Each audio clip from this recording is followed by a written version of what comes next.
Hello student, welcome to our channel.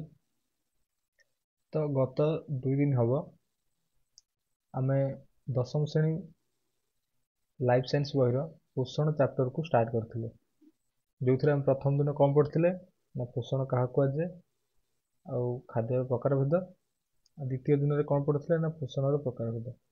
ताल आज आम स्टार्ट करवा आलोक श्लेषण प्रक्रिया। ठीक अच्छे, उद्भिदर केमी आलोक श्लेषण प्रक्रिया माने संपादित होची। ताले तुम मैंने जमी जानी उद्भिद कौन करे ना सूर्य किरण को ग्रहण करी कौन करे ना तापाई खाद्य प्रस्तुत करे।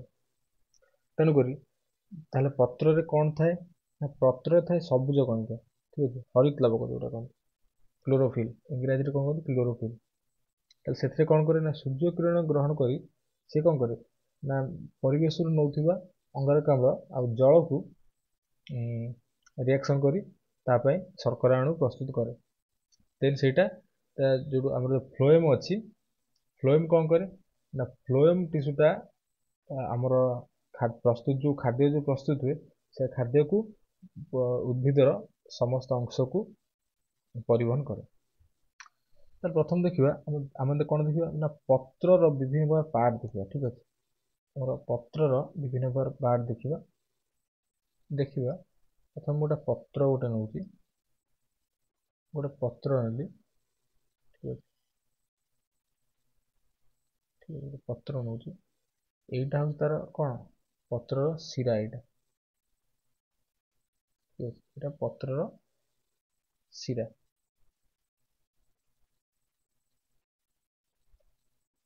ताले आम तुम देख पत्र देख सैड्र सब एमती आंछुटा आंछुटा माने एमती हेतिबो। सेगुड़ी कौन सेगुड़ी हूँ माने दी पट थाए सेगुड़ी कौन पत्रर धार सब। ठीक अच्छे, एगुड़ी कौन पत्रर धार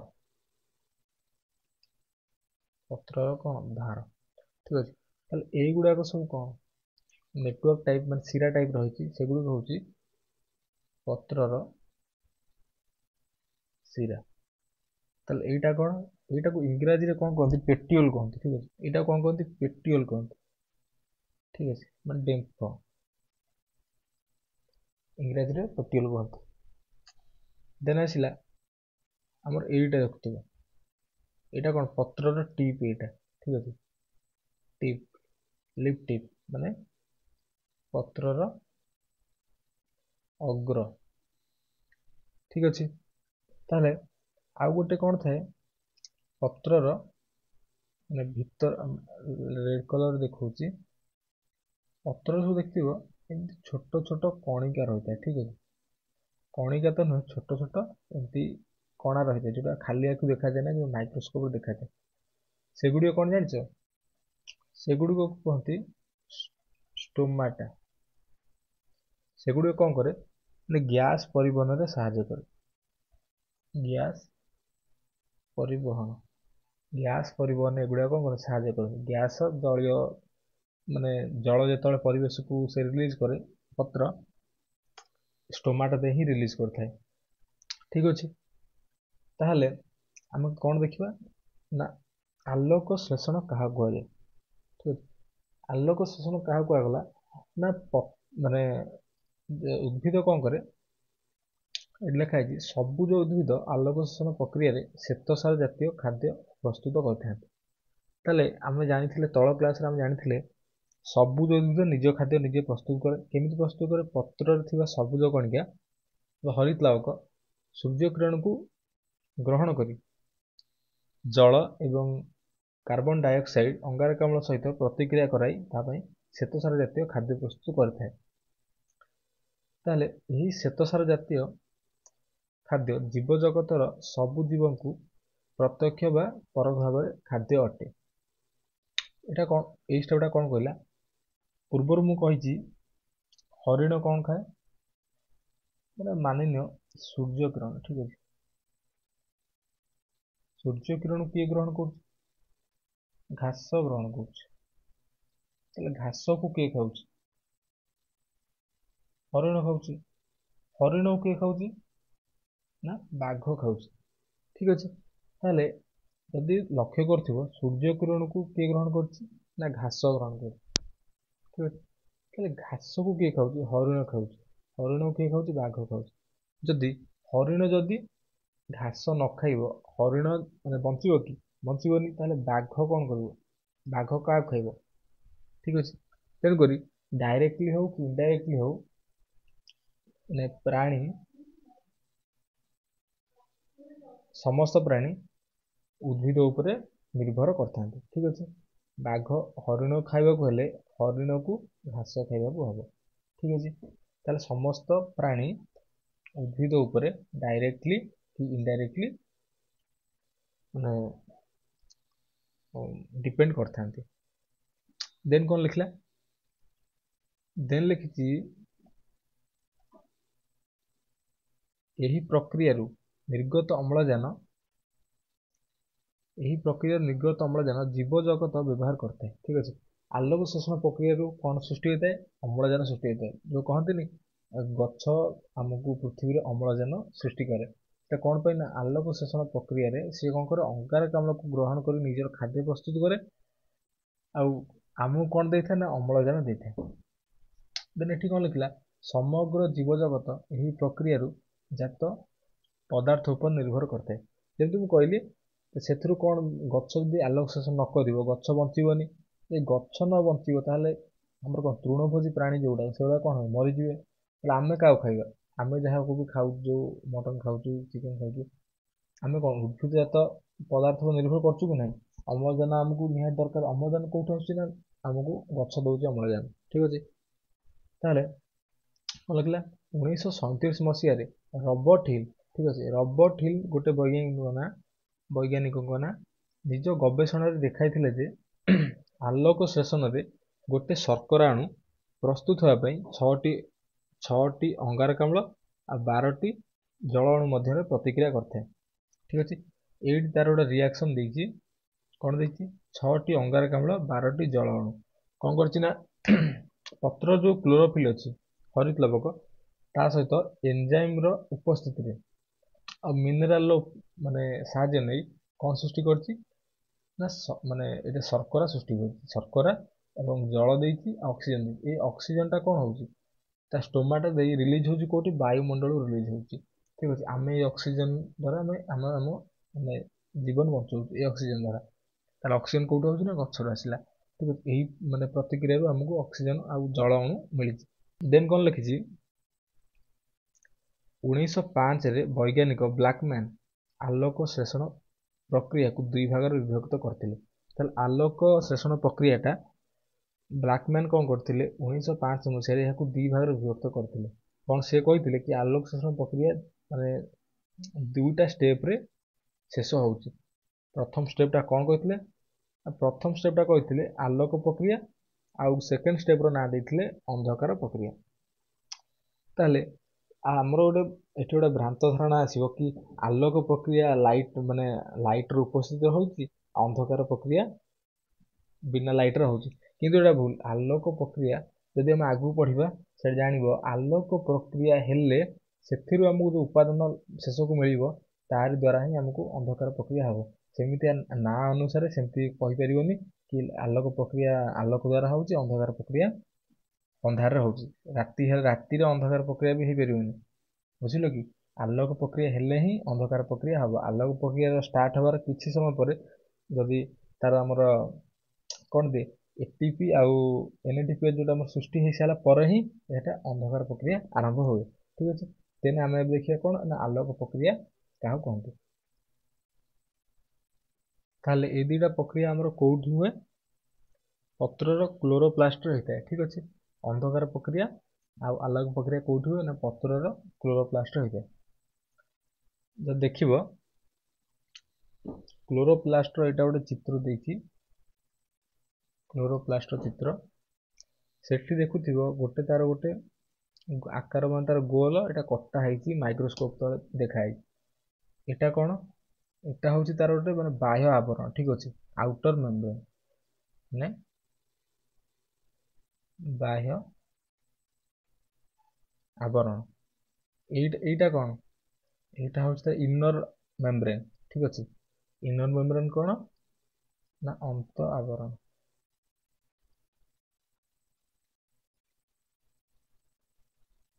ତାହେଲେ ୟା ଭିତରେ ଯୋଉ ଥାକ ଥାକ ଯୋଉ କଏନ୍ ଭଳିଆ ଯୋଉ ଥାକ ଥାକ ହେଇ ଗୋଟେ ଷ୍ଟ୍ରକ୍ଚର ରହିଛି, ସେଇ ଷ୍ଟ୍ରକ୍ଚରକୁ କ'ଣ କୁହାଯାଏ? ସେ ଷ୍ଟ୍ରକ୍ଚରକୁ କୁହାଯାଏ କ'ଣ ନା ଥାଇଲାକଏଡ୍ କୁହାଯାଏ। ଠିକ୍ ଅଛି, ଏ ଷ୍ଟ୍ରକ୍ଚରକୁ କ'ଣ କୁହାଯାଏ ନା ଥାଇଲାକଏଡ୍। ଠିକ୍ ଅଛି, ଏଇ ଗୋଟେ ମାନେ କଏନ୍କୁ କ'ଣ କୁହାଯାଏ? ଥାଇଲାକଏଡ୍। ଦେନ୍ ଯଦି ଏମିତି ଦେଖିବ, ଏମିତି ମାନେ ବହୁତ ମାନେ ଗୋଟେ ତ ନୁହଁ, ଏମିତି 7-8ଟା ଲେଖାଏଁ କଏନ୍ ଭଳିଆ ଗୋଟେ ଷ୍ଟ୍ରକ୍ଚର ରହିଛି। ଠିକ୍ ଅଛି, ତା କଲେକ୍ଟିଭଲି ମାନେ ଟୋଟାଲି ଗୋଟେ ମାନେ ଥାକକୁ କ'ଣ କୁହାଯାଏ ନା ଆମେ କ'ଣ କହୁ ନା ଗ୍ରାନା କହିଥାଉ। ଠିକ୍ ଅଛି, ଗ୍ରାନା। ଏଗୁଡ଼ିକ ମଧ୍ୟରେ କ'ଣ ହେଇଥାଏ? ଗୋଟେ ତରଳ ଜେଲି ଭଳିଆ ଗୋଟେ ସବଷ୍ଟାନ୍ସ, ମାନେ ତା ଭିତରେ ଗୋଟେ ଗ୍ରୀନ୍ ଗ୍ରୀନ୍ କଲର ଜେଲି ଭଳିଆ ଗୋଟେ ସବଷ୍ଟାନ୍ସ ତା ଭିତରେ ମାନେ ଭିତରେ ଏମିତି ତା ବୁଡ଼ିକି ରହିଥାଏ। ସେ ସବୁ ଷ୍ଟ୍ରକ୍ଚର ଗୁଡ଼ିକ ଏମିତି ବୁଡ଼ିକି ରହିଥିବ। ସେ ଯେଉଁ ତରଳ ସବଷ୍ଟାନ୍ସକୁ କ'ଣ କୁହାଯାଏ? ଷ୍ଟ୍ରୋମା କହିଥାନ୍ତି ଆମେ।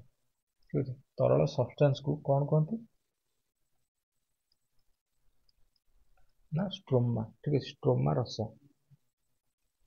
ଦେଇଛି ଥାଇଲାକଏଡ୍। ଠିକ୍ ଅଛି, ଯଦି କ୍ଲୋରୋପ୍ଲାଷ୍ଟର ଗୋଟେ ଗୋଟେ ପାର୍ଟ ଦେଖିବା ଥାଇଲାକଏଡ୍। ଥାଇଲାକଏଡ୍ କ'ଣ ନା କ୍ଲୋରୋପ୍ଲାଷ୍ଟ ମଧ୍ୟରେ ଛୋଟ ଛୋଟ ଚେପ୍ଟା ଆକୃତିର ପଦାର୍ଥ ଦେଖାଯାଏ। ତାହାକୁ କ'ଣ କୁହାଯାଏ ନା ଥାଇଲାକଏଡ୍ କୁହାଯାଏ। ଦେଖିପାରୁଥିବ, ଚେପ୍ଟା ଆକୃତିର ଗୋଟେ ପଦାର୍ଥ ଦେଖାଯାଏ, ତାକୁ ଥାଇଲାକଏଡ୍। ଗ୍ରାନା କାହାକୁ କୁହାଯାଏ ନା ଗୋଟେ ଷ୍ଟ୍ରକ୍ଚରକୁ, ଗୋଟେ ସ୍ତମ୍ଭ। ଠିକ୍ ଅଛି, ଏଇଟା ଧର ଗୋଟେ ସ୍ତମ୍ଭ ହେଉଛି କଏନ୍ର ଗୋଟେ ସ୍ତମ୍ଭ। ସେ ସ୍ତମ୍ଭକୁ କଲେକ୍ଟିଭଲି ମାନେ ଟୋଟାଲି ଗୋଟେ ସ୍ତମ୍ଭକୁ କ'ଣ କୁହାଗଲା? ଗ୍ରାନା। ଷ୍ଟ୍ରୋମା କ'ଣ? ଷ୍ଟ୍ରୋମା ହେଉଛି କ୍ଲୋରୋପ୍ଲାଷ୍ଟ ମଧ୍ୟରେ ଥିବା ମୋଟା ତରଳ ରସକୁ ଷ୍ଟ୍ରୋମା କୁହାଯାଏ। ତାହେଲେ ଆଲୋକ ପ୍ରକ୍ରିୟା କୋଉଠି ମାନେ ସମ୍ପାଦିତ ହୁଏ? ଯଦି ଗୋଟେ ଷ୍ଟ୍ରକ୍ଚର ମୁଁ ଦେଖେଇବି, ଏଇଠି ଦେଖିପାରୁଥିବ ଗୋଟେ ଷ୍ଟ୍ରକ୍ଚର ଅଛି। এইটা ଆମର କ'ଣ? ଏଗୁଡ଼ିକ ହେଉଛି ଥାଇଲାକଏଡ୍। ଠିକ୍ ଅଛି, ଆମର କ'ଣ ଏଗୁଡ଼ାକ ନା ଥାଇଲାକଏଡ୍। ଏଗୁଡ଼ିକ ହେଉଛି ଆମର ଥାଇଲାକଏଡ୍।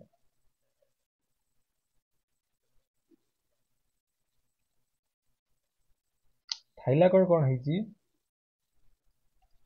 ନା ଏମିତି ଗୋଟେ ମାନେ ଝିଲ୍ଲି ଦ୍ୱାରା ପରସ୍ପର ମଧ୍ୟରେ ବଣ୍ଡ କରିଛନ୍ତି। ଠିକ୍ ଅଛି, ଏଇ ଯେଉଁ ହଳଦିଆ ଦେଉଛି ପରସ୍ପର ବଣ୍ଡ କରୁଛନ୍ତି, ସେ ବଣ୍ଡକୁ ବି ଥାଇଲାକଏଡ୍ କୁହାଯାଏ। ଠିକ୍ ଅଛି, ସେ ବଣ୍ଡକୁ ବି ଆମେ କ'ଣ କହୁ ନା ଥାଇଲାକଏଡ୍ କହୁ। ସେଇଠି କ'ଣ ହୁଏ ନା ଆଲୋକ ପ୍ରକ୍ରିୟାଟା ଆମର ସେଇଠି ସମ୍ପାଦିତ ହୁଏ, ଥାଇଲାକଏଡ୍ର ଝିଲ୍ଲିରେ। ଏଇଗୁଡ଼ାକ ଥାଇଲାକଏଡ୍ର ଝିଲ୍ଲିରେ ଆଲୋକ ପ୍ରକ୍ରିୟାଟା ସମ୍ପାଦିତ ହୁଏ। ତାହେଲେ ନେକ୍ସଟ କ'ଣ ଲେଖା ହେଇଛି? ନେକ୍ସଟ ଲେଖା ହେଇଛି, ଏଇଟା ଦେଇଛି ଆଲୋକ ପ୍ରକ୍ରିୟାର ଗୋଟେ ଷ୍ଟେପ୍ ଦେଇଛି। ଠିକ୍ ଅଛି, ଗୋଟେ ଆଲୋକ ପ୍ରକ୍ରିୟାର ଏଠି ଷ୍ଟେପ୍ ଦେଇଛି। ଏଠି ଯଦି ଆମେ ଥାଇଲାକଏଡ୍ ଝିଲ୍ଲି ଯେଉଁଟା, ଏଇଟା ଥାଇଲାକଏଡ୍ ଝିଲ୍ଲିକୁ ଯଦି ଆମେ କାଟିକି ଦେଖିବା, ତା ଭିତରେ କିଛି ଏମିତି ପ୍ରକାର ଗୋଟେ ଷ୍ଟ୍ରକ୍ଚର ରହିଛି। ଠିକ୍ ଅଛି, ଏଇ ଯେଉଁ ଚିତ୍ରରେ ଦେଇଛି ଗୋଟେ କିଛି ଏମିତି ଗୋଟେ ଷ୍ଟ୍ରକ୍ଚର ରହିଛି। ଦେଖିପାରୁଥିବ, ସେଠି କ'ଣ ଦେଇଛି? ସେ ଷ୍ଟ୍ରକ୍ଚରରେ ଏମିତି ଗୋଟେ ଏମିତି ମୁଣ୍ଡୁଳି ଏମିତି ଏମିତି ଚିତ୍ର ଅଛି। ତାର ଦୁଇଟା ଗୋଡ଼ ଏମିତି ଅଛି। ଠିକ୍ ଅଛି, କଲର୍ କଲେ ଜାଣିପାରିବ ସମସ୍ତେ।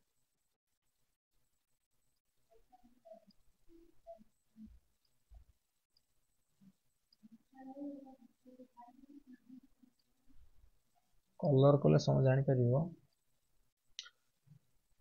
ଠିକ୍ ଅଛି, ତାହେଲେ ଏଇ ଯେଉଁ ଗୋଲ ଗୋଲ ପାର୍ଟ ସବୁ ଦେଖୁଛ, ଏବେ ଏଇ ଯେଉଁ ଗୋଲ ଗୋଲ ପାର୍ଟ, ଠିକ୍ ଅଛି, ଏଠି ଯେଉଁ ଏମିତି ଗୋଲ ଗୋଲ ପାର୍ଟ ସବୁ ଅଛି, ତାକୁ କ'ଣ କୁହାଯାଏ? ଠିକ୍ ଅଛି, ଏଇ ଯେଉଁ ଗୋଲ ଗୋଲ ପାର୍ଟ ସବୁ ଦେଖୁଛ ତମେ, ତାକୁ କ'ଣ କୁହାଯାଏ ନା ଏଗୁଡ଼ିକ ହେଉଛନ୍ତି ବାହକ ଅଣୁ। ଇଏ କ'ଣ କରନ୍ତି? ଇଲେକ୍ଟ୍ରନକୁ ମାନେ ଇଲେକ୍ଟ୍ରନ ହଉ ଯେକୌଣସି ଯେଉଁ ଶକ୍ତି ହଉ ତାକୁ କ'ଣ କରନ୍ତି? ପରିବହନ କରନ୍ତି। ସେଥିପାଇଁ ସେଗୁଡ଼ିକ କ'ଣ କଲେ ନା ବାହାକ ଅଣୁ କୁହାଯାଏ। ଏଗୁଡ଼ାକ କ'ଣ କୁହାଯାଏ ନା ବାହାକ ଅଣୁ। ଯେହେତୁ ଲେବଲିଂ ହେଇଛି ଏଠି କ'ଣ ଦିଆହେଇଛି ନା ବାହାକ ଅଣୁ କୁହାଯାଏ, ବାହାକ ଅଣୁ। ଠିକ୍ ଅଛି। ତାହେଲେ ଆମର କ'ଣ ହୁଏ ନା ଆଲୋକ ପ୍ରକ୍ରିୟା ଦୁଇଟା ଷ୍ଟେପ୍ରେ ସମ୍ପାଦିତ ହୁଏ। ପ୍ରଥମଟା ହେଉଛି କ'ଣ ଫୋଟୋସିଷ୍ଟମ୍ 1, ସେକେଣ୍ଡଟା ହେଉଛି କ'ଣ ଫୋଟୋସିଷ୍ଟମ୍ 2। ତାହେଲେ ଫୋଟୋସିଷ୍ଟମ୍ 1କୁ ଆମେ କ'ଣ କହୁ ନା P700, ଆଉ ଫୋଟୋସିଷ୍ଟମ୍ 2କୁ ଆମେ କ'ଣ କହୁ ନା P680। ଠିକ୍ ଅଛି। ଯଦି ଏଇଠି ଗୋଟେ ଷ୍ଟ୍ରକ୍ଚର ଦେଖିପାରୁଥିବ ଗ୍ରାହକ ଅଣୁ। ଗ୍ରାହକ ଅଣୁ କ'ଣ ଇଲେକ୍ଟ୍ରନକୁ ବାହକ ଅଣୁ ନେଇ କାହାକୁ ଦେବ ନା ଗ୍ରାହକ ଅଣୁକୁ ଦିଏ। ଆଉ ଗୋଟେ ଷ୍ଟ୍ରକ୍ଚର ଦେଖିପାରୁଥିବ, ଏଇଠି ଗୋଟେ ଷ୍ଟ୍ରକ୍ଚର ଅଛି।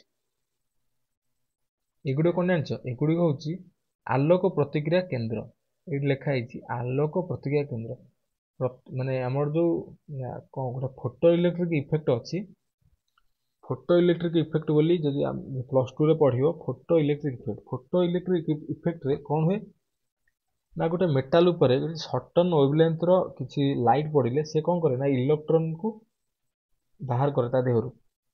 ସେଥିପାଇଁ ଏଇଟା ହେଉଛି ଗୋଟେ ମାନେ PS2ର ଗୋଟେ ସିଷ୍ଟମ୍। ଠିକ୍ ଅଛି। ଫୋଟୋ ସିଷ୍ଟମ୍ 1ଟା 2ଟା ଏଇଟା।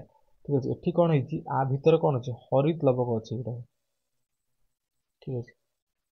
ହରିତ ଲବକ ଅଛି, କ୍ଲୋରୋଫିଲ୍ ଅଛି। କ୍ଲୋରୋଫିଲ୍ କ'ଣ କରେ ନା ସୂର୍ଯ୍ୟ କିରଣ ଗ୍ରହଣ କଲା ପରେ ସେ କ'ଣ କରେ ନା ପରସ୍ପର ମଧ୍ୟରେ ଏମିତି ସୂର୍ଯ୍ୟ କିରଣ ମାନେ ଯୋଡ଼ାଯୋଡ଼ି ହୋଇ ପରସ୍ପର ମଧ୍ୟରେ ଲାଷ୍ଟକୁ କ'ଣ କରିବେ ନା ଆରି ଉପରେ ଯାଇ ବାଡ଼େଇ ହେଇଯିବେ। କାହା ଉପରେ? ଆଲୋକ ପ୍ରତିକ୍ରିୟା କେନ୍ଦ୍ର ଉପରେ ବାଡ଼େଇ ହେଇଯିବେ।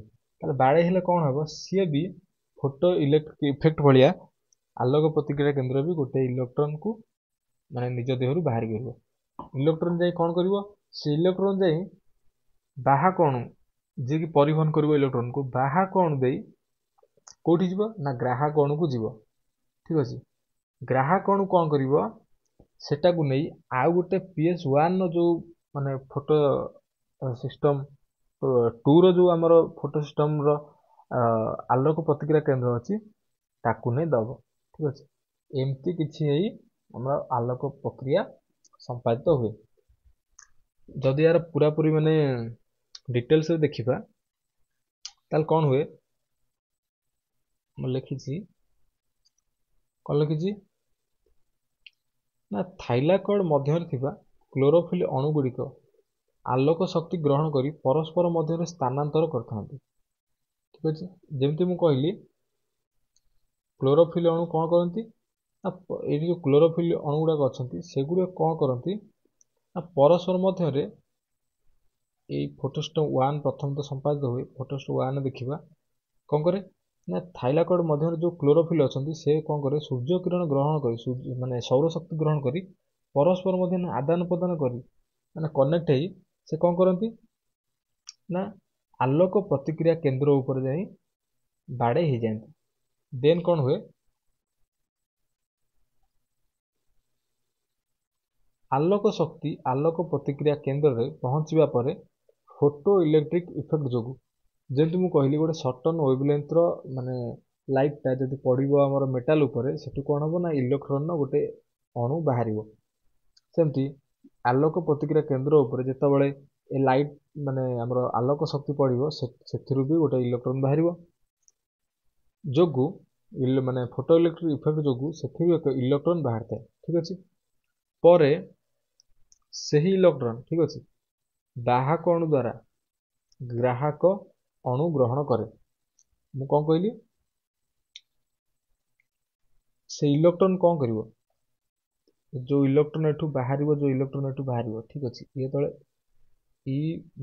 ଇଲେକ୍ଟ୍ରନ ବାହାରିବ ସେଟା କ'ଣ କରିବ?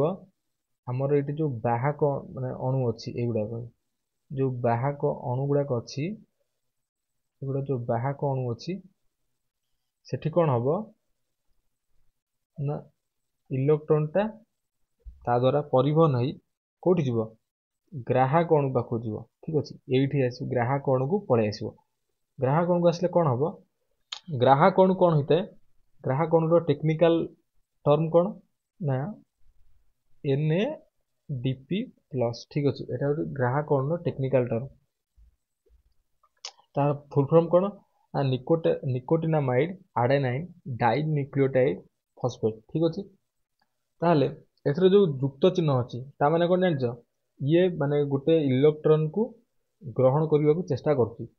ତେଣୁକରି ଏଇଟା କୋଉ ଅବସ୍ଥାରେ ଅଛି ନା ଜାରିତ ଅବସ୍ଥାରେ ଅଛି। ଫଳରେ ସେ କ'ଣ କରିବ ନା ଇଲେକ୍ଟ୍ରନ ଯେତେବେଳେ ଗ୍ରହଣ କରିବ ଯେତେବେଳେ କ'ଣ କରିବ ନା NADP ପ୍ଲସ୍ କ'ଣ କରିବ ଯେତେବେଳେ ଇଲେକ୍ଟ୍ରନକୁ ଗ୍ରହଣ କରିବ ସେ କ'ଣ ହବ ଜାଣିଛ? NADPH ରେ ପରିଣତ ହବ। ଠିକ୍ ଅଛି। ତାର NADPH ରେ ମାନେ ଇଏ ବିଜାରିତ ହୋଇ କ'ଣ ହବ ନା NADPH ରେ ପରିଣତ ହବ। ଦେନ୍ କ'ଣ ହେଉଛି ଏ ଦେଖ NADP ଯେତେବେଳେ ଇଲେକ୍ଟ୍ରନ ଗ୍ରହଣ କରିବ ସେ କାହାରେ ପରିଣତ ହେଉଛି ନା NADPH ରେ ପରିଣତ ହବ।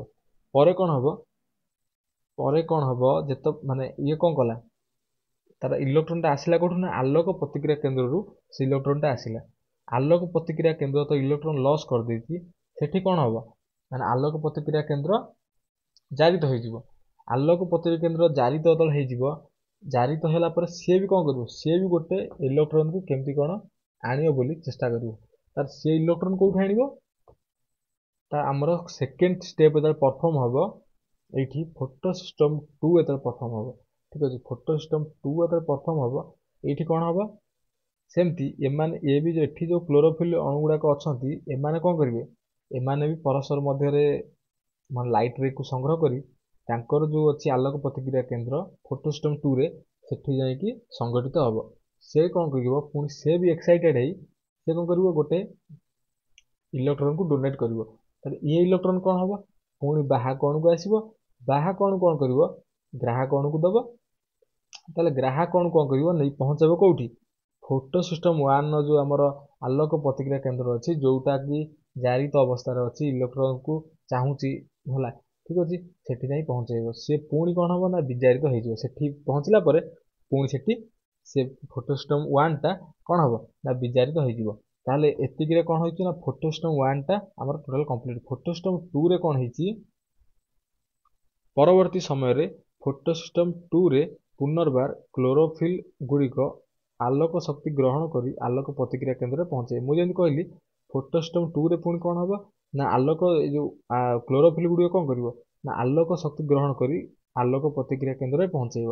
ଆଲୋକ ପ୍ରତିକ୍ରିୟା କେନ୍ଦ୍ରରେ ପହଞ୍ଚାଇଲେ ସେଠୁ କ'ଣ ଏମିଟ୍ ହେଉଥିଲା ନା ଗୋଟେ E- ଇଲେକ୍ଟ୍ରନ ଏମିଟ୍ ହେଉଥିଲା। ସିଏ କ'ଣ କରୁଥିଲା ନା ବାହକ ଅଣୁ ଦ୍ୱାରା ଦେଇ ସେ କୋଉଠି ପହଞ୍ଚୁଥିଲା? ଫୋଟୋ ସିଷ୍ଟମ 1 ର ଆଲୋକ ପ୍ରତିକ୍ରିୟା କେନ୍ଦ୍ରରେ ପହଞ୍ଚୁଥିଲା। ତାପରେ କ'ଣ ହବ ନା ଫଳରେ ଆଲୋକ ପ୍ରତିକ୍ରିୟା କେନ୍ଦ୍ରରୁ ଏକ ଇଲେକ୍ଟ୍ରନ ନିର୍ଗତ ହେବ ଯାହା ପୁଣି ବାହକ ଅଣୁ ଦେଇ ପୂର୍ବ ଫୋଟୋ ସିଷ୍ଟମ 1 ର ଆଲୋକ ପ୍ରତିକ୍ରିୟା କେନ୍ଦ୍ରରେ ପହଞ୍ଚିବ। ଫଳରେ ଆଲୋକ ପ୍ରତିକ୍ରିୟା କେନ୍ଦ୍ର ପୁନଃ ବିଜଡ଼ିତ ହେବ। ଦେନ୍ କ'ଣ ହବ ନା ଏଠି ଆମର ଯୋଉ ଫୋଟୋ ସିଷ୍ଟମ 1 ର ଯୋଉ ଆଲୋକ ପ୍ରତିକ୍ରିୟା କେନ୍ଦ୍ର ଅଛି ସେଟା କ'ଣ ହବ? ଜାରଣ ଅବସ୍ଥାରେ ଥିଲା ବା ଜାରିତ ଅବସ୍ଥାରେ ଥିଲା। ସେତେବେଳେ ଇଲେକ୍ଟ୍ରନ ପାଇଯିବ ସେ କ'ଣ ହବ ନା ବିଜାରିତ ହେଇଯିବ। ଠିକ୍ ଅଛି। ବିଜାରିତ ହେଲେ କ'ଣ ହବ? ଏମିତି ବାରମ୍ବାର ମାନେ ହବ। କ'ଣ ଅଛି? ମୁଁ ସିନା ଏଠି ଗୋଟେ ମାନେ ଏତିକି ମାନେ ଏତିକି ଆମର ଯୋଉ ଥାଇଲାକଏଡ୍ ଝିଲ୍ଲିର ଏତିକି ଅଂଶ ନେଇଛି। ସେମିତି ଅସଂଖ୍ୟ ଅଂଶ ଅଛି ଥାଇଲାକଏଡ୍ ଝିଲ୍ଲିର। ସେଇଟା ଆମେ ଆଖିରେ ତ ଦେଖିପାରିବାନି ନା, ମାଇକ୍ରୋସ୍କୋପ ତଳେ ଦେଖାଯାଇଛି। ଅସଂଖ୍ୟ ଅଛି। ସେମିତି ଇଏ ଯେତେବେଳେ ଜାରିତ ହେଇଯିବ, ଠିକ୍ ଅଛି, ଯେତେବେଳେ ଇଲେକ୍ଟ୍ରନ ଡୋନେଟ୍ କରି ଇଏ ଜାରିତ ହେଇଯିବ, ସେ ତା ପାଖରେ ଯୋଉ ଆମର ଫୋଟୋ ସିଷ୍ଟମ ମାନେ ଅଛି, ଫୋଟୋ ସିଷ୍ଟମ ଥିବ, ସିଏ ବି ସେମିତି କ'ଣ କରିବ? ସିଏ ଏଠି ପୁଣି ଇଲେକ୍ଟ୍ରନ ଦବ, ପୁଣି ସିଏ ସେଠି ଜାରିତ ହେଇଯିବ, ତାକୁ ଆଉ ଗୋଟେ ଫୋଟୋ ସିଷ୍ଟମ ଇଲେକ୍ଟ୍ରନ ଦବ। ଏମିତି ଦେବା ଫଳରେ ଇଏ କ'ଣ ବାର ଏଇ ମାନେ ଷ୍ଟେପଟା ବାର ଚାଲିବ। ବାର ଚାଲିଲେ ସେଠି କ'ଣ ହବ? ଥାଇଲାକଏଡ୍ ଝିଲ୍ଲିରେ ଆମର ଯୋଉ ଜଳ କଣିକା ଅଛି, ଠିକ୍ ଅଛି, ଥାଇଲାକଏଡ୍ ଝିଲ୍ଲିରେ କ'ଣ ଅଛି?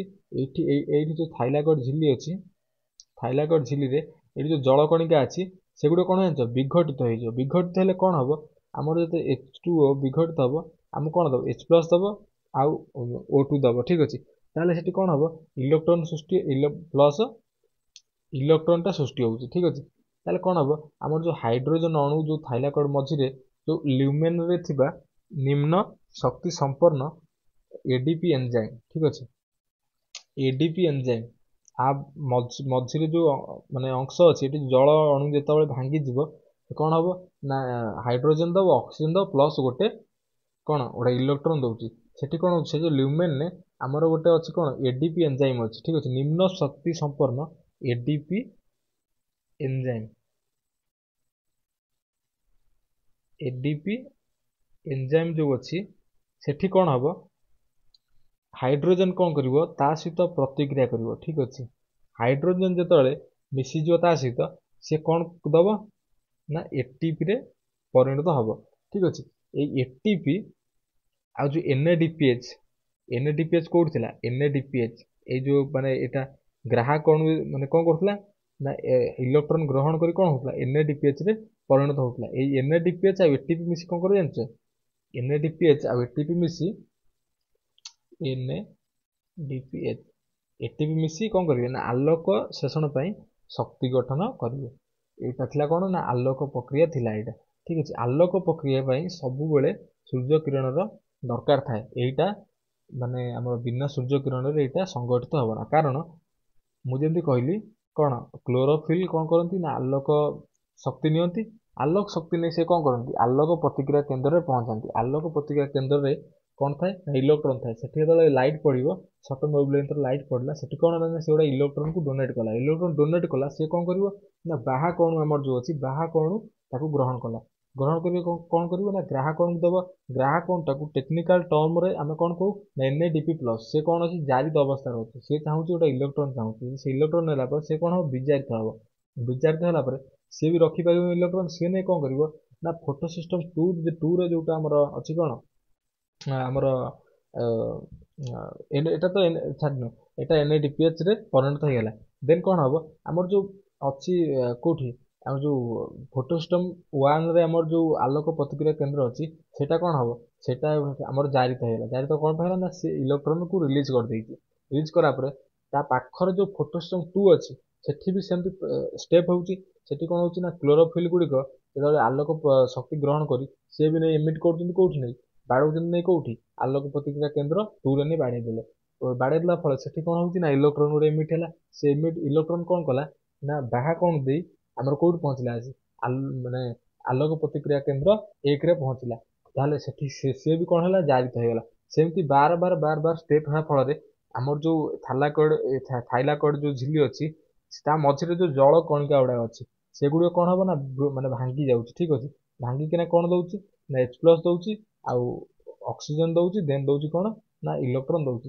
ଯୋଉ ହାଇଡ୍ରୋଜେନ ଯୋଉ ମିଳିଲା ସେ ହାଇଡ୍ରୋଜେନ ଟା କଣ କରୁଛି ଏଡିପି ଏନଜାଇମ ସହ ମିଶି କଣ ଦଉଛି ନା ଏଡିପି ଏନଜାଇମ ସହ ମିଶି ଏଟିପି ଦଉଛି ଠିକ ଅଛି ଏଟିପି ଦେଲା ଆଉ ଆମକୁ ଆଉ ଥର ଆଉ କଣ ମିଳିଥିଲା ନା ଏନଏଡିପି ଏ ଯୋଉ ଆମର ଯୋଉ ଏନଏଡିପି ଅଛି ଏନଏଡିପି ସହ ଇଲେକ୍ଟ୍ରନ ମିଶି କଣ ହେଇଥିଲା ଏନଏଡିପିଏଚ ହେଇଥିଲା ତାହେଲେ ଆଲୋକ ପ୍ରକ୍ରିୟାରୁ କଣ ମିଳିଲା ଆଲୋକ ପ୍ରକ୍ରିୟାର ଉପାଦାନ କଣ ମିଳିଲା ନା एनएडीपीएच प्लस एटीपी ताले एटीपी हमको आलोक प्रक्रिया मिली देन आसला ताले एबे आसला कोन कोन देखिबा ना अंधार प्रक्रिया देखिया ठीक अछि अंधकार प्रक्रिया कोन माने सेमती एटार आलोक शक्ति बिना अंधकार प्रक्रिया संगठित होता है किंतु आलोक माने प्रक्रिया जदि स्टॉप हो जीवो तार किछि समय पर अंधकार प्रक्रिया भी स्टॉप हो जीवो कारण आलोक प्रक्रिया न होले हमु जदि एटीपी आ एनएडीपीएस न मिलिबो ताले अंधकार प्रक्रिया केबे भी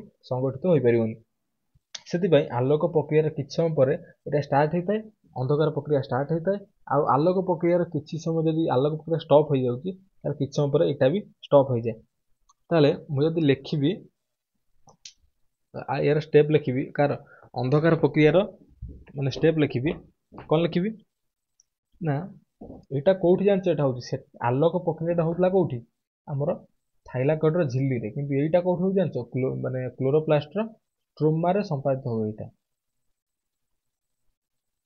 स्ट्रोमा रे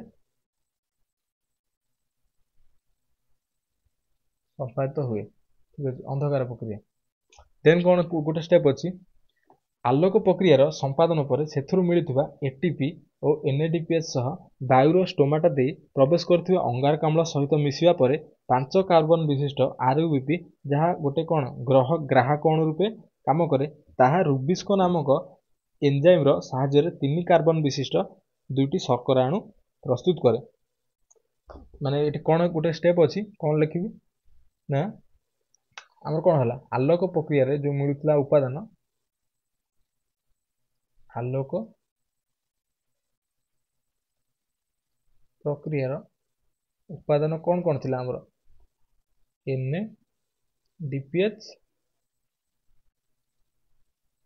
आउ कौन मिलुला ना ATP मिलुला देन कौन कहिछि हमर जो स्टोमाटा देई पत्रर स्टोमाटा देई कार्बन डाइऑक्साइड जीव ठीक अछि कार्बन डाइऑक्साइड प्लस सेठी कौन थाए रुबिस्को गोटे एंजाइम थाए रुबिस्को कौन जानछ रुबिस्को होछि गोटे एमिति एंजाइम जोटा कि जीवंत शरीर रे प्रायतः देखा जाए ठीक अछि रुबिस्को नामक एंजाइम रे से कौन करे ना तबले एगुडी रिएक्शन करंती NADPH ATP plus CO2 plus rubisco enzyme तो रिएक्शन करिवे से कौन देबे ना 3 कार्बन विशिष्ट दुईटा शर्करा अणु देबे 3 कार्बन विशिष्ट शर्करा देबे ठीक अछि एठी गोटे कार्बन माने एठी गोटे शर्करा अणु एठी भी आ गोटे 3 कार्बन विशिष्ट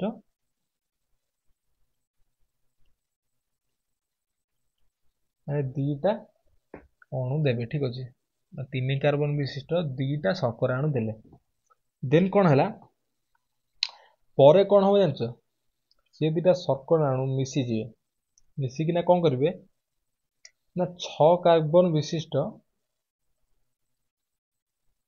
ग्लूकोज अणु सृष्टि करिवे ग्लूकोज अणु सृष्टि करिवे ठीक अछि ताले ग्लूकोज अणु सृष्टि करिवे तापर कोन होबो हमर जो आरयूबीपी टा होची गोटे ग्राहक अणु ठीक अछि ग्राहक अणु कोटा हमर एठी जो गोटे आरयूबीपी अछि एटा कते जानछ 5 कार्बन विशिष्ट एटा कोन जानछ ग्राहक अणु ताले आरयूबीपी जो ग्राहक अणु अछि एटा पूर्ण थरे ए जो ग्लूकोज सांगरे पूर्ण मिसी कोन करू जानछ एही प्रक्रिया रु प्रस्तुत ग्लूकोज अणु उद्भिदर स्पंजी पारेन्काइम रे कोन हुए ना रही जाए स्पंजी पारेन्काइम कोन जोठी एटा माने उद्भिद पई जोठी खाद्यर माने कोन हुए स्टोर हुए जोठी स्टोर रूम जोटा उद्भिदर एटा होठी स्पंजी पारेन्काइम सेठी कोन हुए सेठी हमर जो फ्लोएम टिश्यू अछि से उद्भिद रे सेटा कोन करे स्पंजी पारेन्काइम रु खाद्य जो हमर जोटा हमर अंधकार प्रक्रिया रु कि आलोक प्रक्रिया जोटा खाद्य सृष्टि हला सेगुडी कोन करे ना उद्भिदर विभिन्न अंश को पठाए ताले एठी जो आरयूपीए सृष्टि हला आ ग्लूकोज जो सृष्टि हला ठीक अछि से कोन करिवो ना पुनर्बार आलोक प्रक्रिया रु सृष्टि NADPH आउ ATP रो साहाय्य नै आ CO2 रो उपस्थिति रे पूर्ण थर कोन करिवो आरयूपीपी टा जो सृष्टि हला एठी आरयूपीपी कोन करिवो ना मु कोन कहिली आलोक प्रक्रिया ये होची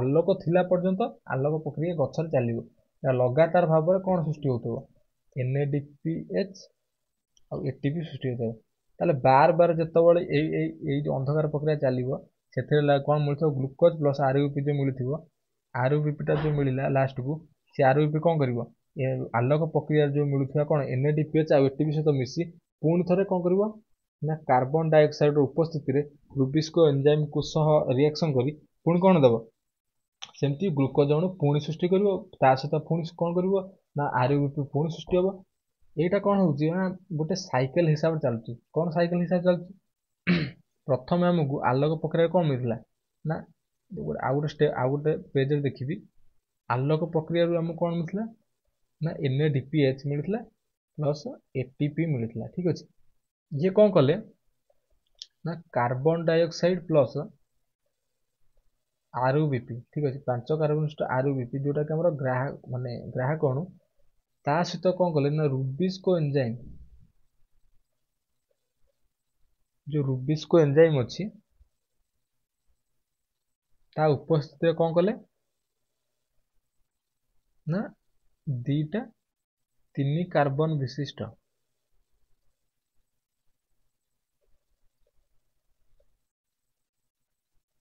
शर्करा अणु सृष्टि कले से शर्करा अणु पुणी कोन करिवे ना 6टा कार्बन विशिष्ट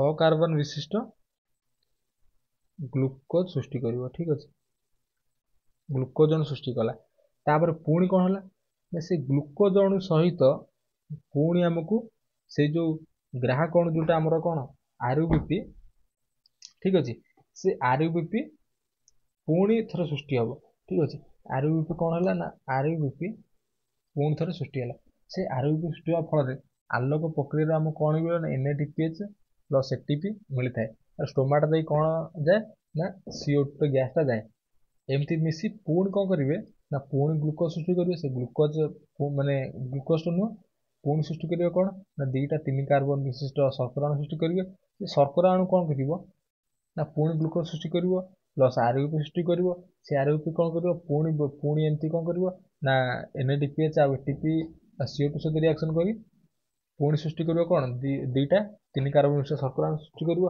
एमती गोटे साइकिल ले चली ठीक अछि ए साइकिल टा किए देथिले ना वैज्ञानिक मेल्विन केल्विन देथिले तेनु ए साइकिल टा कोन कुआ जाय ताको ना अनुसार ए साइकिल टा कोन कुआ जाय ना केल्विन चक्र कुआ जाय केल्विन चक्र कुआ जाय ठीक अछि ताले एटा थला आलोक प्रक्रिया आ अंधकार प्रक्रिया रो स्टेप गुडी को होप आपण माने समस्त बुझी पाथि जदि काहर के डाउट थाए तला कमेंट रे जणाइबे जदि आज क्लास टी भल लागिथिबो ए वीडियो को लाइक करिवे आ चैनल को सब्सक्राइब करिवे अगर फुल प्लेलिस्ट हमर YouTube रे अपलोड ही चली जी तले आज हम कोन कंप्लीट करले ना आलोक प्रक्रिया कंप्लीट करे अंधकार प्रक्रिया कंप्लीट करले तले आगो क्लास रे हम कोन पढिबा ना मनुष्यर पाकतंत्र ठीक अछि मनुष्यर पाकतंत्र विषय हम पढिबा देन ए क्लास टा माने चैप्टर टा हमर एंड हे जिवो ठीक अछि तले यार नोट टा मु टेलीग्राम रे अपलोड कर देबी जार लिंक टा हमर डिस्क्रिप्शन में मिली जिवो